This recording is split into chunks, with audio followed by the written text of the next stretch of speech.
I'm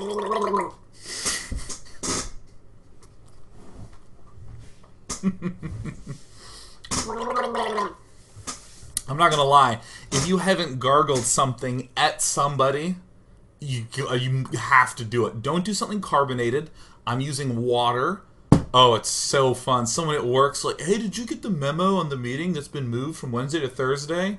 Just give him the gurgle, man. Freaks him out. Oh, it's so good. In part 2, we left you with the cliffhanger of what would you do? WWUD. What would you do if you were herO faced up against this rather unusual play? And the comment that I'm going to be making here will actually carry into part 2. If your opponent, what was I going to say? Yeah.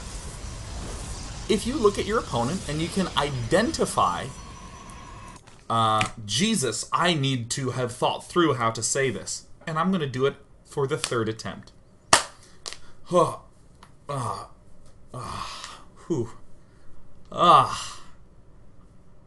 lot of analysis from the Protoss player's point of view is on anything but the Marine and Marauder count. Most of the analysis that you will see players do is, oh my gosh, when is Stim done? Because he can do a timing attack. When is Medivacs done? Because then he can hit me from 2 points. Is his Viking count high? Because he'll be killing off my Colossus. Has he transitioned to Ghost to damage my Templar? But what we're going to see herO do in this game and next game, in very, very different ways, is identify a weakness in the Marine Marauder production. Or more broadly, a weakness in the Marine Marauder force. So cool. We see herO doing everything normal. He is getting himself probes, an expansion, a mothership core, a stalker, and then he's getting a Stargate.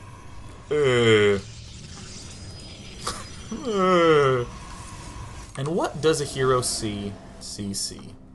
Well, he's getting himself a relatively typical timing on a robotics facility, around 6 minutes, not early, around 5 minutes, or mega early at 4.5 minutes, but a very nice time. We also see a statement being made by the timing of these assimilators, which is, dude, I'm just... Alright.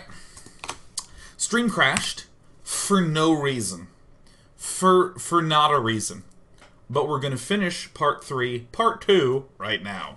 We were talking about the claim that is being made by getting these early gas geysers. The claim is, I'm not doing big, scary, gateway-based stuff. Or, from a more positive side, I get to rely on gas to do things. Woohoo! So I love this.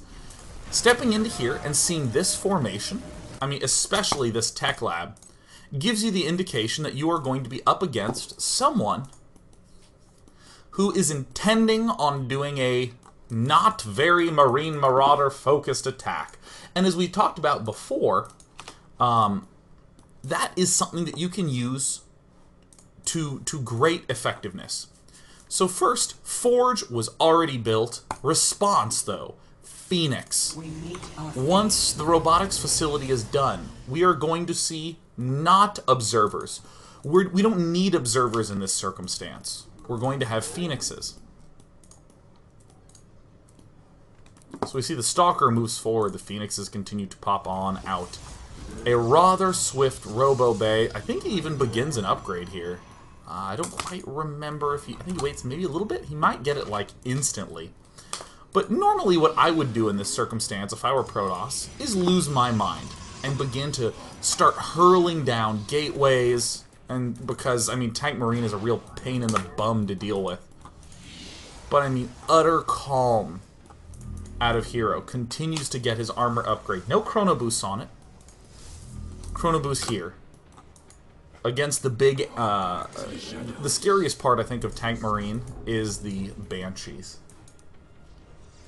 Or the air in general. The Raven being able to build its, what have yous. Pretty much all its abilities are really good. So the preemptive photon overcharge can actually be followed up by another preemptive overcharge.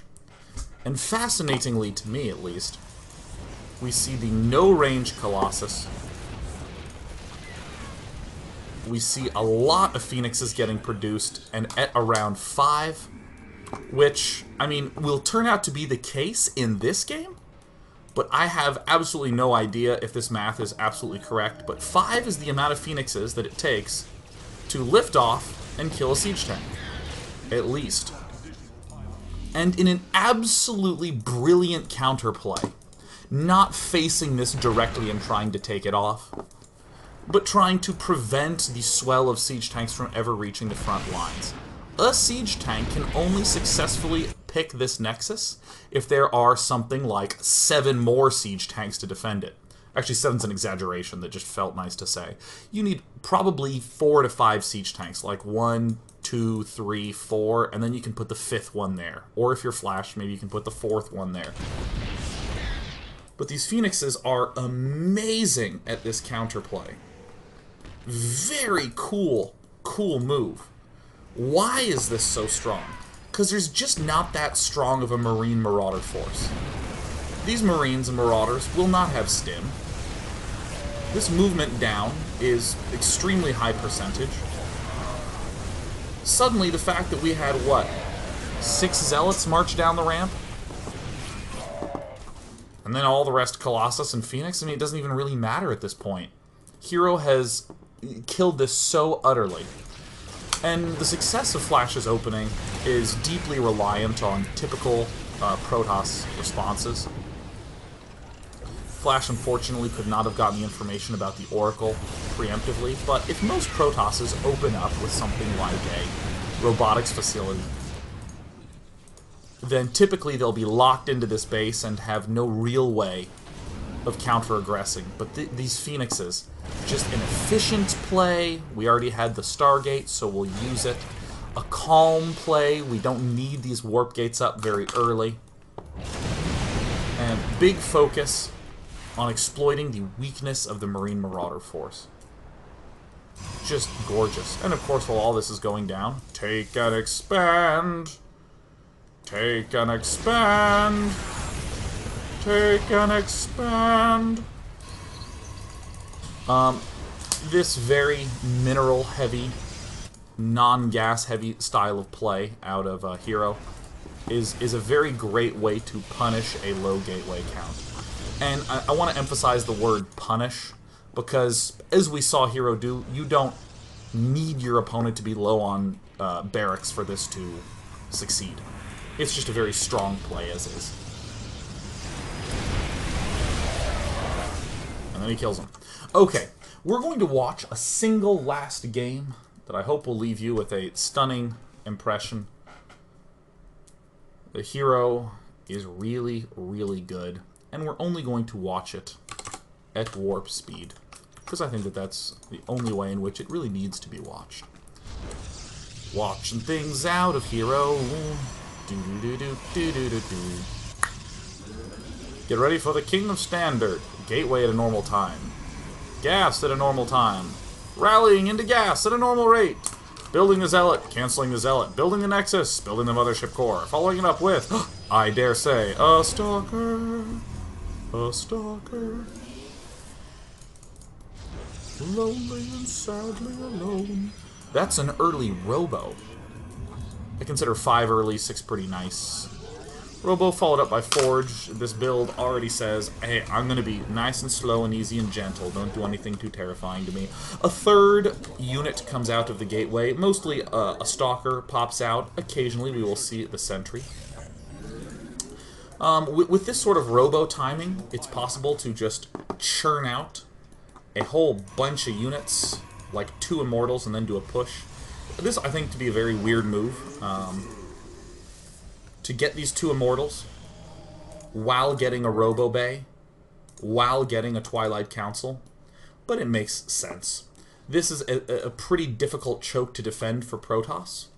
This choke is not really covered by this nexus, so you have to tend to pull back very far to here, and it's easy for the Terran player to swoop around. So I can understand the desire for a general quick immortalness.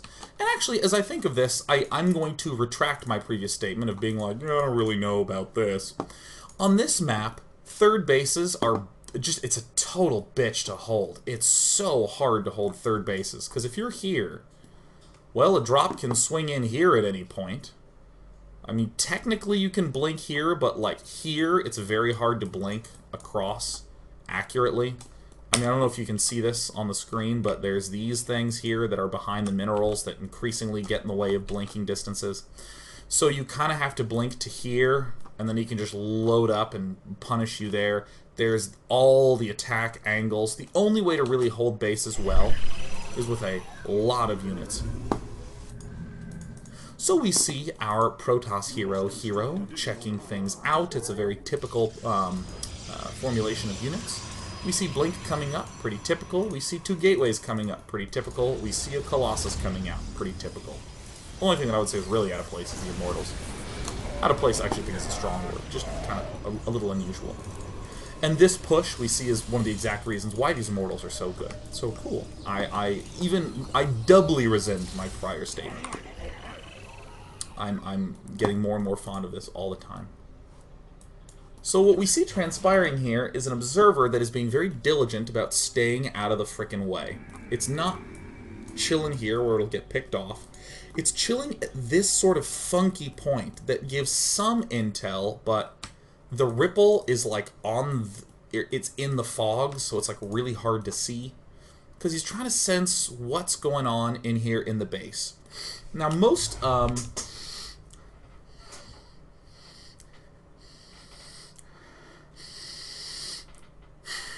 I thought a sneeze was going to happen. I was wrong. Most of the time, this is where the Protoss player will position their observers. One here, and maybe one here, in order to spot when army movements are coming out. And this positioning is almost it's almost irrespective of what the Terran's doing. Well, you know, you could be getting ghosts or, you know, starports or whatever. I don't know, for me, it doesn't matter for me as much. I'm Protoss, I'm going to do the same thing. I'm going to play defensive, and I'm going to be doing counterattacks. I just have to make sure I can get to late game.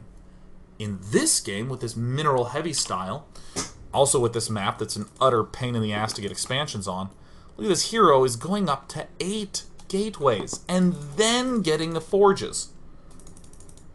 Sort of a last choice to get these forges, but this high gateway count is very typical of this mineral-heavy style. We see probes not stopping at 45, still being produced.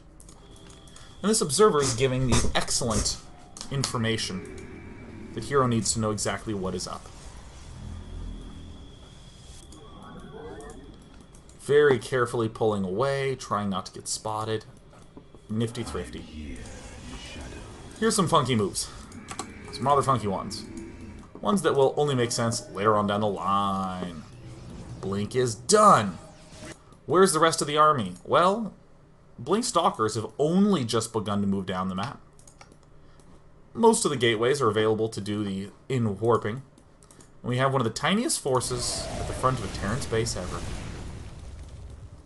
One of the tiniest forces ever, guys. Friendly observer man is just trying to get some intel. And we see the same basic tenets as we did previously. Dark Shrine, and doing gas-based Dark Shrine attacks instead of mineral-based Zealot attacks. There's the pylons going down. Why'd the pylon go out now? Because we had a big old scary force buy us time in order to do that. What should be coming up next? Oh, I don't know. Probably just like 2 more gateways. Not a terribly large amount of gateways. So we see the 2 gateways coming up. And one of the last little things that this observer is going to do is identify that this Terran player is really not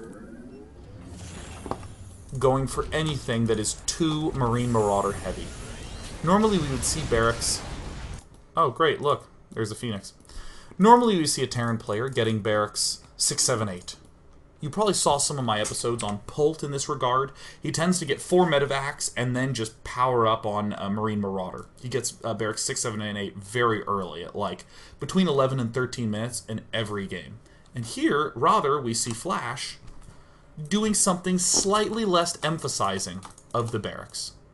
And this is all herO needs to begin to power warp in the Zealots. This is a very, very cool set of stuff. So here's the Zealots warping in. Here's some DTs warping in. Just waiting, just waiting. Just waiting, just waiting. Punishing the fact that there's really not that many gateway, or excuse me, really not that many barracks units. It's largely Vikings. Now, that's what most Protosses focus on, is the Vikings. They say, ah, Vikings are coming, Colossus will be weak, I better get Templar. In this position, herO's going, alright, dude, I'm just going to keep producing Colossus. Where is it? There it is. I'm going to keep producing Colossus. And what I'm going to get, in particular, in addition to this, is a ridiculous ground army. A lot of Zealots.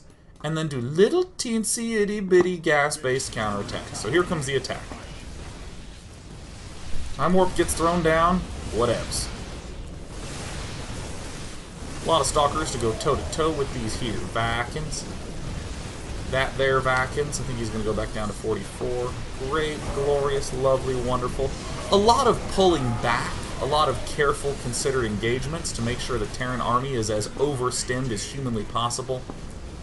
Pulling back and getting boatloads of Zealots. Pulling back is also going to be very good for these Dark Templar-based counterattacks. Now, for the most part, because of the fact that FlaSh is spooky standard, FlaSh has a lot of units, and this attack is very difficult for a player like herO to hold off. Very difficult for any player to hold off if it's hard for herO to hold off. And yet, what does this mass gateway style punish? Someone who does not have a lot of barracks. So even though the fight was relatively close, it will very rapidly be in Protoss' favor. The army size will rapidly swing heavily in favor of Protoss because there's just not that many barracks. So suddenly, when everything moves forward to attack, FlaSh, who again, with his spooky standardness, seems to have so much stuff, eventually gets overrun by gateway units. I just think that is cool, cool, cool. The fact that we're seeing this style out of herO that is so emphasizing of the Zealots being in the main force, being part of that. There's a very odd consequence to this that that I don't think I mentioned in this show, but it should be fairly intuitive, which is that Zealots make Vikings much weaker. The Zealots sprint into action. Or actually, let me nuance that slightly. Lots of Zealots. If you have like 20 or so Zealots, Vikings are much weaker because the swarm of Zealots moves up to the Marine Marauder line. The Colossus are very far away. They're range 9 away from the Zealots. And this means that your Stalkers have free opportunities to pick off the Vikings. Contrast this with a Terran player who or a Protoss player who's going Stalker Colossus, just pure Stalker Colossus. Colossus begin firing, but then the Marine Marauder walk right up to the Stalker line. The Stalkers can try to shoot at the Vikings, but they're getting mowed down by the front line of Marine Marauder. Lots of Zealots give the Stalkers the breathing room they need to pick off the Vikings. So we see herO correctly continuing his non-stop Colossus production, and that's why those Colossus are able to do so well. Let's go ahead and take some quick questions. I just thought that was a lovely series. From what we've seen, this ties at 2 and 2, but absolutely, please check out on twitch.tv/TotalBiscuit for the remainder of the games. Just look up the SanDisk Shoutcraft Invitational. Oh, herO Fujioka says, why were herO's force field red? That's just a vision tool that is incorporated into some maps where, like, a red player who scans will have a scan be red so you know whose it is.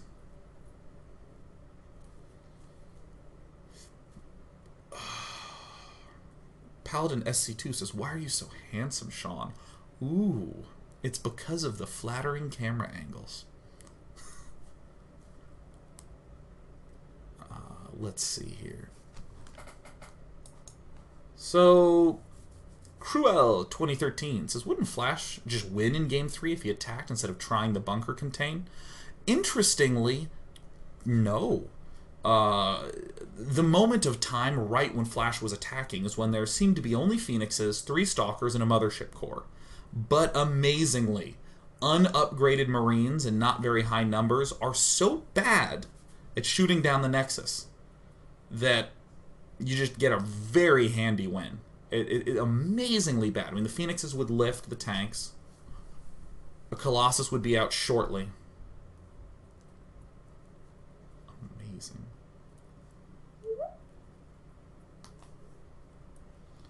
I eat crayons. Asks if he can tickle me.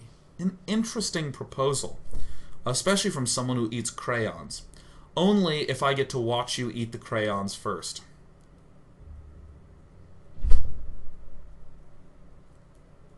Cat's Rule says, I wish it was Liquid herO. You and me both. Question from Risen Death. Do you believe FlaSh would have better chance if he did not continue to pursue SCV pulls in each consecutive game? I mean, yeah, maybe. Yeah, maybe. Maybe. I mean, it certainly puts a big onus on herO to have a lot of stuff then and there. Yeah, I think it might be an appropriate play for FlaSh to scan the expansion, and if he sees no 5th and 6th gas, to just go, alright, chill at home. Build, you know, some defensive bunkers at his expansions, and then try to do the attack, retreat, you know, where your goal is to pick off the Zealots. I'm unsure of this.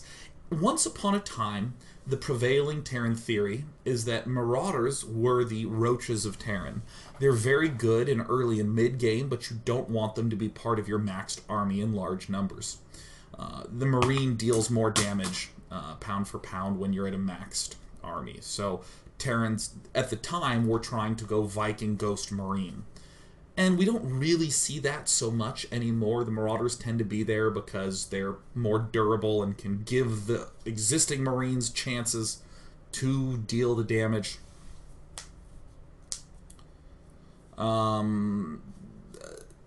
But I think probably just scanning and seeing if there's a 5th and 6th gas, trying to get a sense of his gateway count, and I don't know. I like more long-term play. I think FlaSh is absolutely strong there. I don't know. It's not a very good answer. It's just more of a thought. It might be possibly the case that Terran players will begin to skew their late-game compositions slightly more Marine-heavy. Avexel says, in the first game, do you think herO was at fault for not fully scouting out FlaSh's hidden base? He was obviously suspicious of it, and even had a pylon near the base.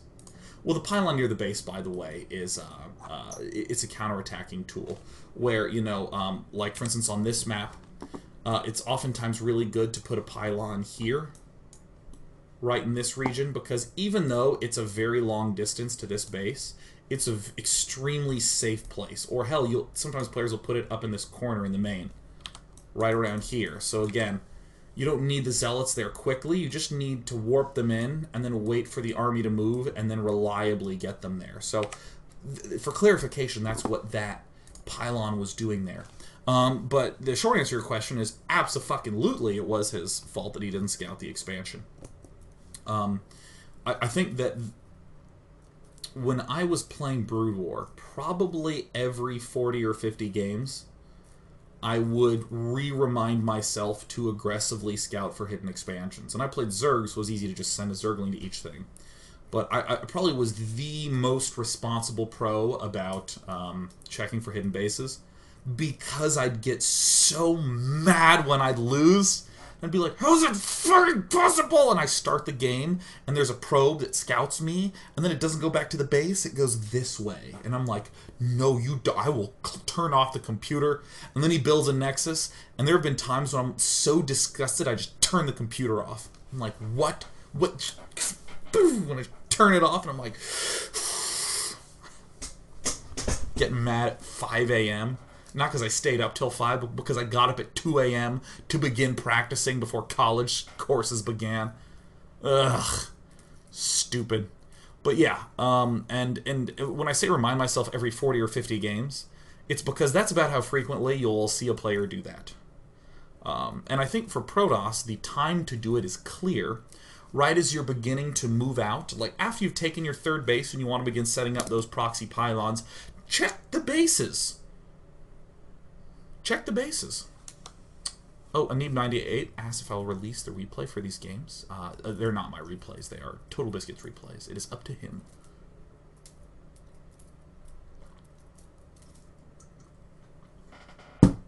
But yeah, I believe very firmly that you should scout for them bases. I'm just going to leave. I'm going to go to bed. I am tired from doing the derv all day. And I am going to go play some Counter-Strike Go tomorrow. Hope to see you. I'll be playing with JP. I'll be playing with JP. He will murder folks with me.